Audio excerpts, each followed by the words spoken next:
Okay, I think we'll move on to our next issue, which is the management of our Conservation 2020 lands.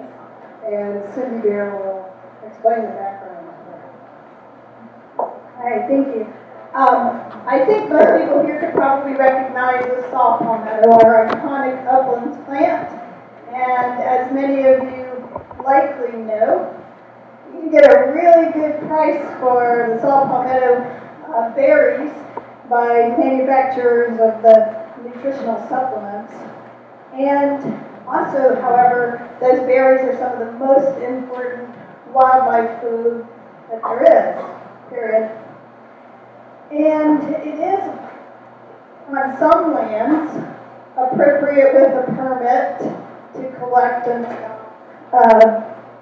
saw palmetto berries. And some companies and some individuals pursue those permits and do that. The state of Florida does prohibit saw palmetto berry harvesting on state-owned lands. And on all lands, there has been a lot of illegal saw palmetto berry harvesting.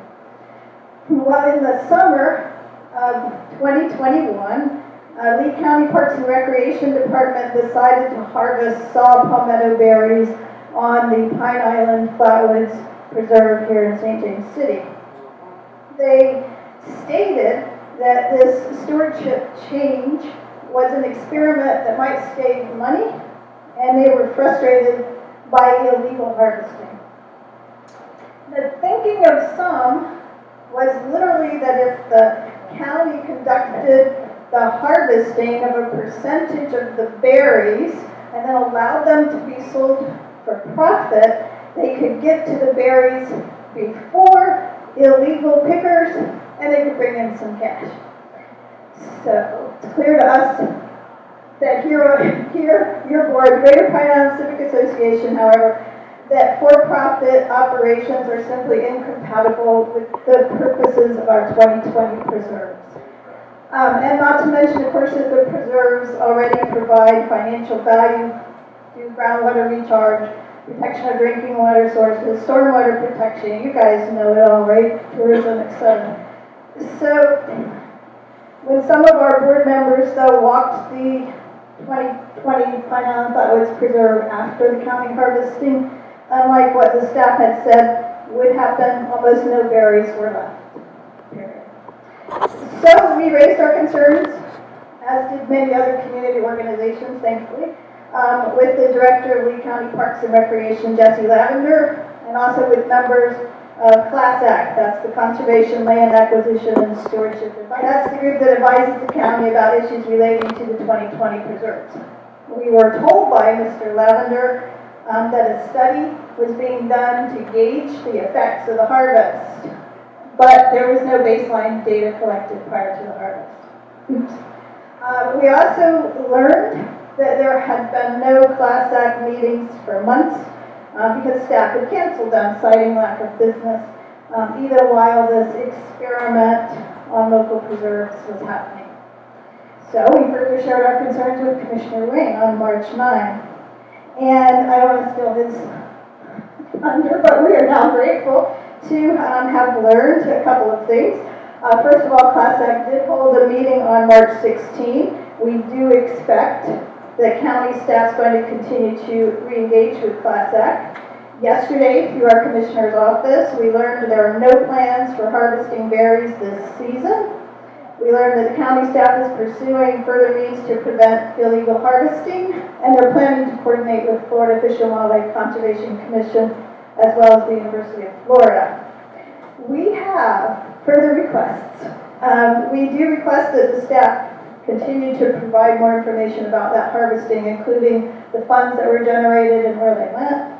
And importantly, for our future, we do request that in partnership with the Greater Pine Island Civic Association, Pine Islanders be provided updates, information, and advance opportunities to comment related to the management of the 2020 preserves on this island. And we're ready to facilitate sharing that information and updates at our meetings and via our email list. So, what do you think, Commissioner? Shall we stay tuned from our updates. Well, I mean, let's go back and state what you just said. So you brought it to our attention, okay? And my job is to make sure policies are put in place to stop. And, you know, one of the things when you have an organization that has 9,300 people, it's very difficult for me to understand what they're doing. And I rely on you, the community, to say anything else. I don't have any clue whatsoever what goes on in 814 square miles if we can. So unless you tell me something, but what I can say is that as a result of your collaboration with my office, we put in all the actions you described. So now that we're aware, I'd like to know what I'm doing. My responsibility is to pass the budget and understand what that is. And two, you know, I certainly want to understand exactly what any university comes up with, and it's your responsibility as well as mine to be engaged. The way I knew about this is you brought it to my attention, and the way we stopped it is you brought it to my attention, and I put the policies you just described within 30 days. So all I can do is react to a situation. Policy decisions are easy when you understand the detrimental effects. So yes, stay tuned. All I can tell you is that I can't be held responsible for something I didn't know, but once I found out about it, we stopped it. We thought and took pretty corrective action. And with great appreciation, I know. No problem. Listen, I have the job.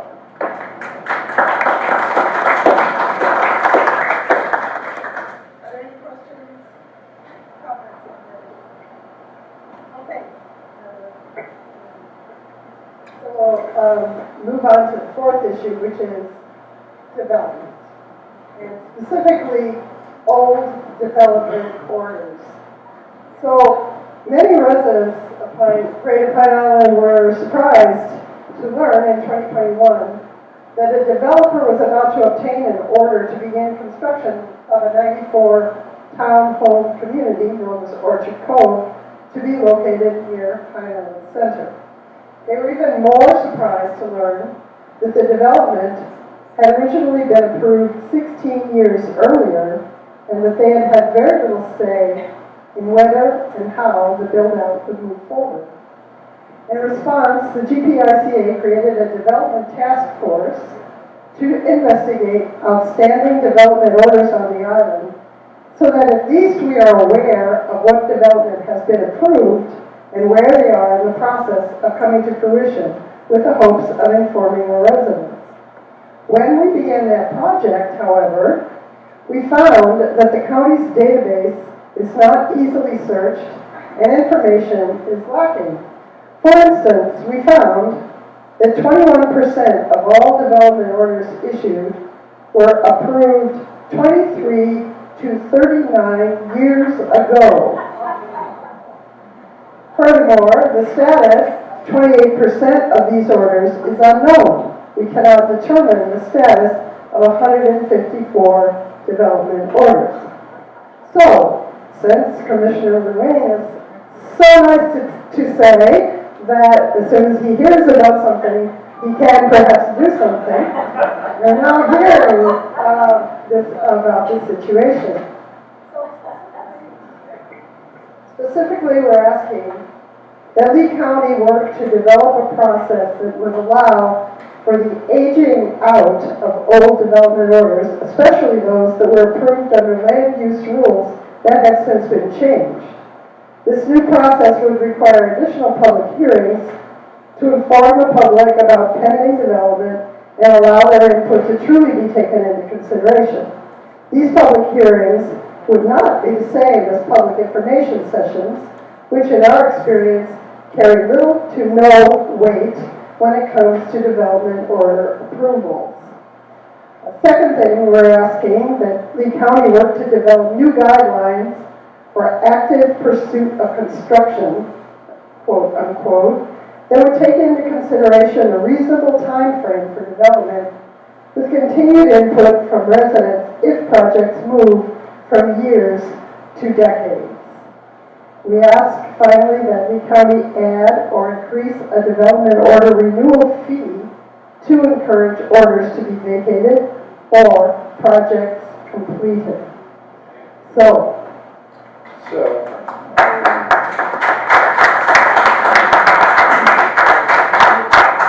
again, the policy that's on the books is you cannot renew a permit if there's not some progress after 6 years, and any extensions by declaration, pandemic being longer than 2 years, so that would give a 6-year, 8 years. But if there's no progress whatsoever, the state statute says that that permit needs to be invalid.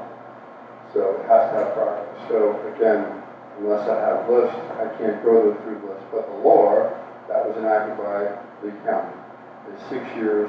We follow the state statute. And any hurricanes, any natural events, any pandemics, anything like that will add the time. So if there's 2 years of extensions, that would give them 8. If there was a hurricane, it might give them 9. But that's what the law is currently right now. I've met with staff. I certainly said that we don't pass policies and not implement them. Until, again, I knew about these. As far as I'm concerned, if there's a development order that's been issued on the books, that's older than 6 years and doesn't have an exemption for some extended period of time because of the pandemic, then that has to be null and void. There has to be some type of movement.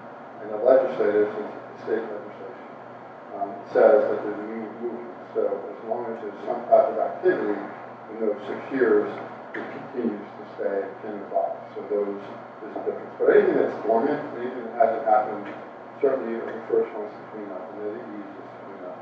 So I've met with Dave Loveland, who's in charge of community services. Any items or any list that you have forward to me, we will take one by one, because quite frankly, unless you actually do, and you search them down, I don't know about them, and we can't do something. But the policy, that was enacted long before I was on this board. 6 years had to be some type of progress, and then it actually continues as long as there's progress, there's no expiration. Your second idea is to increase the fee, and I'm certainly in favor of that.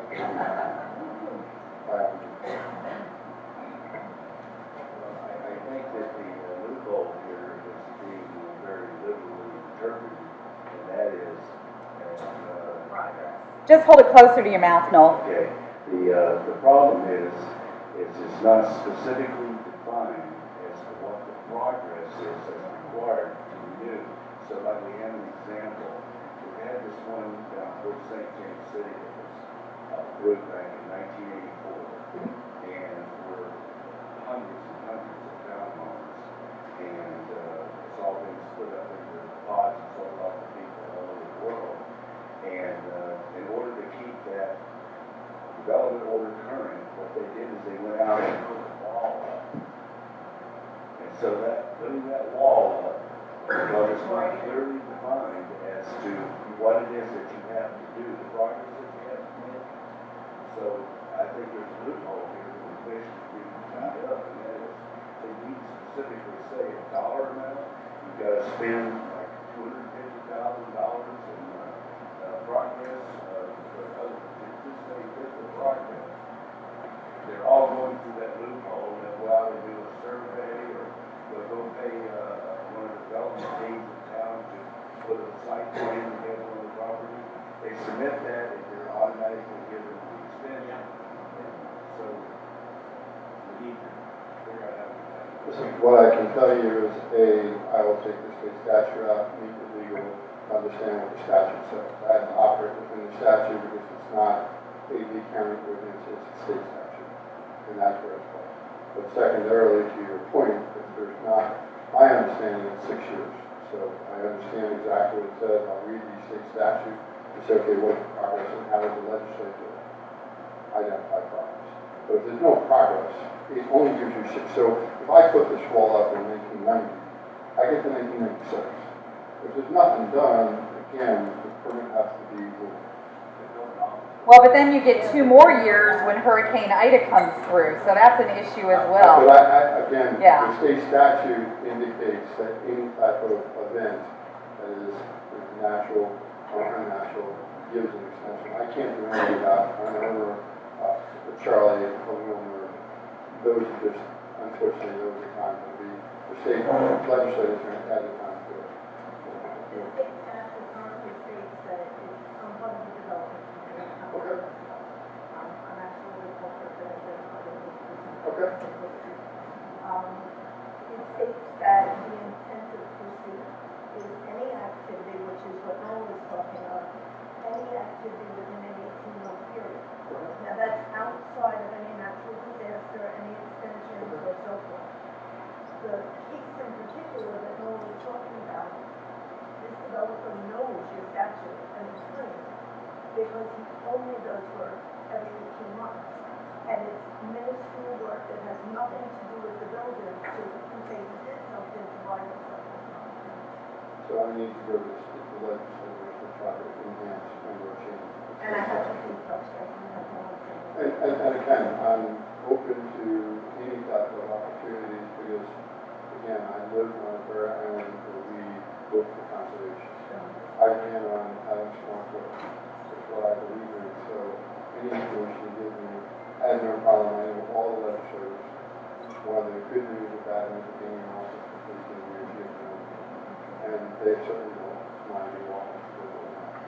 But I understand your concern, but until you brought it to my attention, I'm almost about 18 months, trying to move as quickly as I can in my community to serve. I asked for the job. If I don't do the job, I'll be elected. Commissioner Wade, the problem isn't really with the state statute. This is a problem that's been a Lee County problem for decades, and it's not an accidental thing. This has been controversial over a period of decades where the county commissioners have purposely set up the system that those old developers stay alive forever. This is not a new problem, it's not your problem.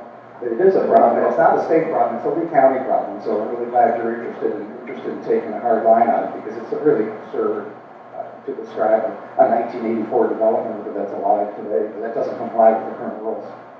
Bill, and again, if what you're saying, I certainly find out, I have no problem keeping on the other county commissioners. This is in my livelihood.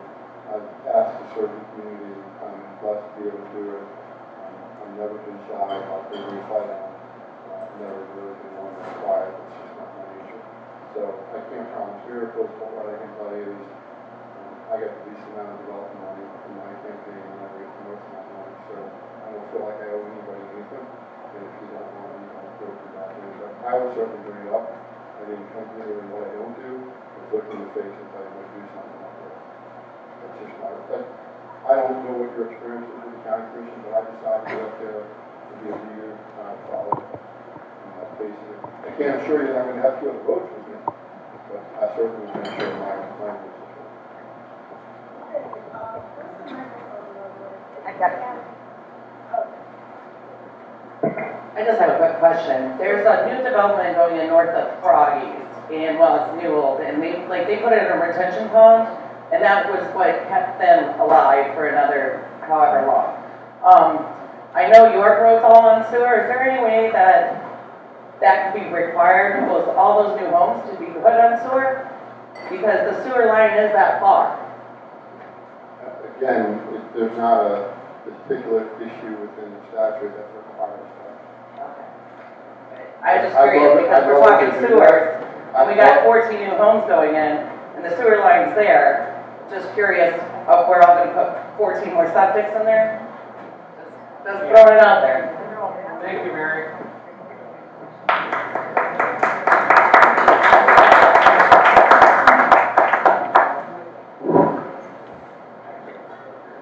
So, this working code development, that supposedly got their permits years ago. I'd be curious to know what they've done to keep those permits ongoing in all this time. I attended the town hall meeting at the Methodist Church and learned a little bit then that they were approved, I think in the 80s. But I work at school and for 34 years, right on elementary, and so I'm out there all the time looking out that back campus where the townhouse is supposed to be built right there. And I have not seen any activity up until just recently when the Publix went in. And I also have relatives that live across the street, Pine Island Road, of Calusa Cay, work in code development, and they hadn't seen anything done over there for years and years and years. So, to my knowledge, it has been wetlands but stormwater runoff would congregate there, and it was low area until they started coming in and filling it for Calusa Cay. Yeah, I'm not gonna get into that part. Where was I at? Okay. So they built it up, and I also heard that when they were putting in the dirt back there and filling in, a lot of it was done at night. Okay? And my family has lived across the street from there since, well, they were born here, so they've lived there forever. So that was their front view out their front door. So that was all woods and wetlands and until all this development went in. So I'd be real surprised to see what kept their development orders intact to go forward.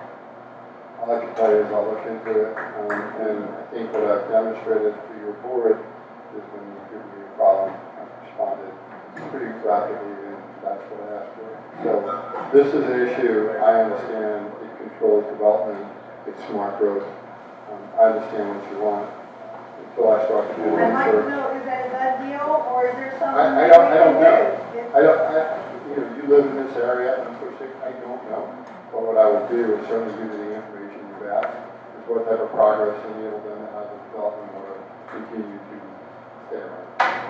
Thank you. Sure.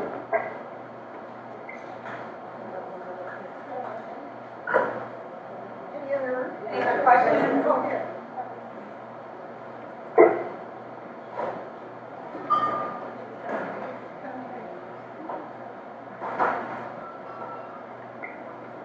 This has to do with the larger question of development, not development orders. It has to do with impact fees. The county commission has long taken the position to keep impact fees low, which thus encourages development.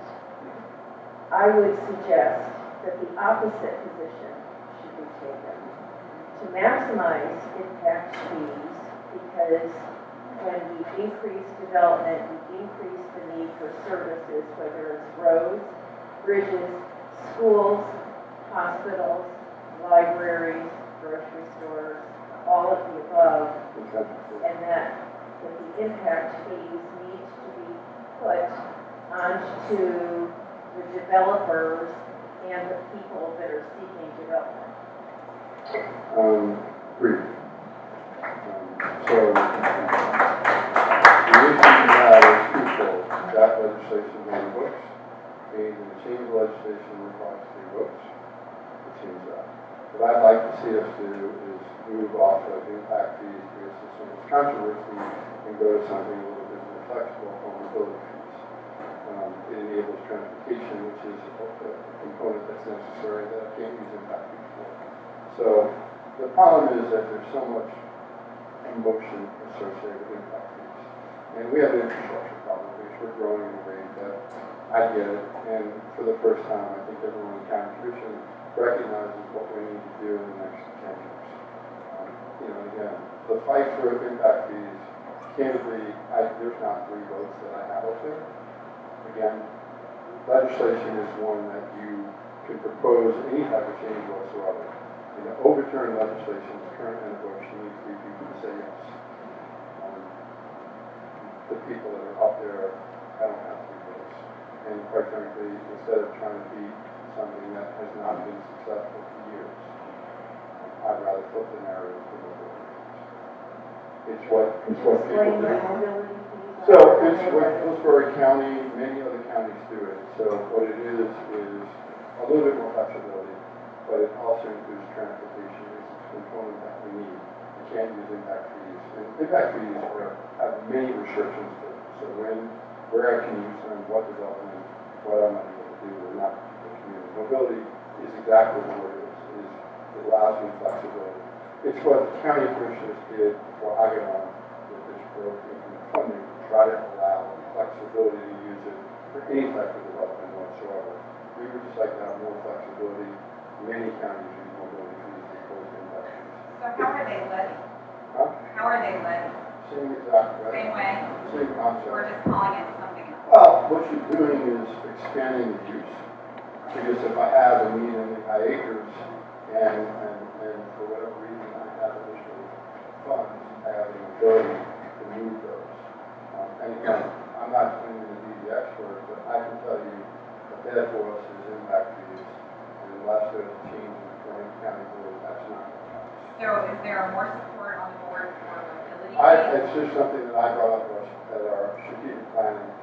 The roots that's coming to bear right now, which when you look at our tier 1 projects and the construction costs that are elevated to degrees, strong as the county is, it's very apparent that we will not have the capacity. So how do you do that?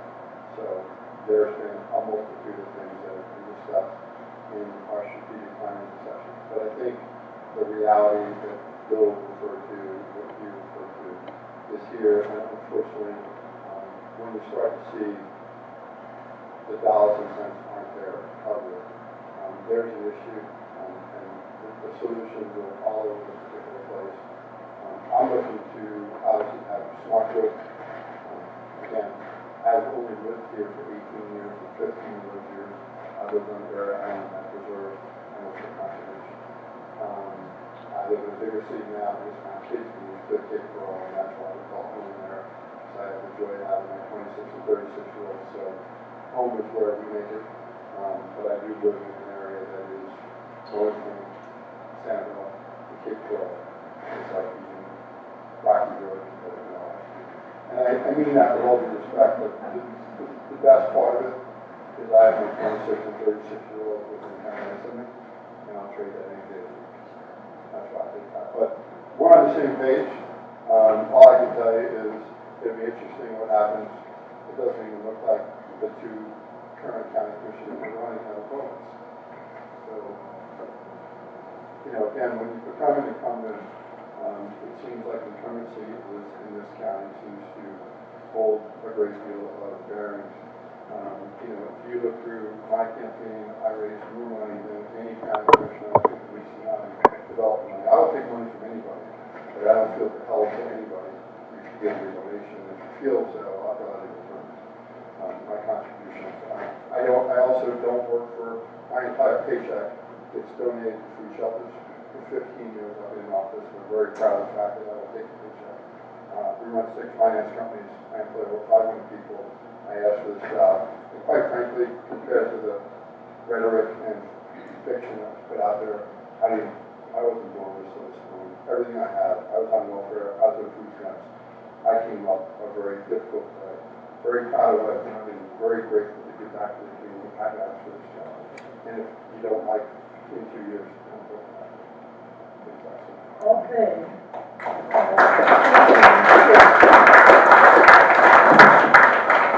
Thank you so much, Mr. Link, for answering these sometimes difficult questions. And what I hear you saying is that you need a list of things to do, a to-do list. And so the board is going to get ready to do that. Yes, you have been responsive to our request so far, and we've been really pleasantly surprised at that.